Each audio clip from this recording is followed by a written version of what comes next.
This year we brought together some of the very best and brightest minds in the country for the second annual X Factor Investment Strategy Conference to discuss everything from the political environment to the economics to what's going on in the financial markets and your money. This is what they had to say.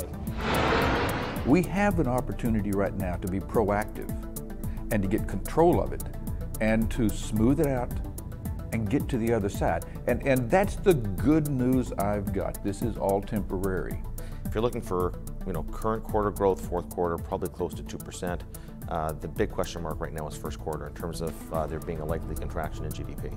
I'd say the economy is probably going to be 50-50 chance of weak anemic growth or slipping into recession. In fact, I think there's a reasonable chance, maybe not 50, but a reasonable chance that when we look back, we're already in a recession. The economy is going to remain very, very sluggish, most likely weak. And again, when we look at the economy in terms of GDP numbers and looking at statistical numbers, while the economy itself may not be in a statistical recession, in other words, we may not see 2 quarters of negative growth or any other type of measure that indicates a recession, consumers and individuals still feel like we're in a recession. You know, the challenge over the next few quarters is it doesn't appear as though we have very much changing in terms of policies, and that the current policies may be part of the reason that we've got a sluggish economy. And until we have a change, it's unlikely to see a response from the economy. So we may be set for another several quarters of lax growth. Well, I think the crisis we're living through is more severe than a lot of politicians give it credit for, so to speak. I mean, we just heard the head of the Bank of England saying this could be the worst financial crisis since the Great Depression, or indeed ever.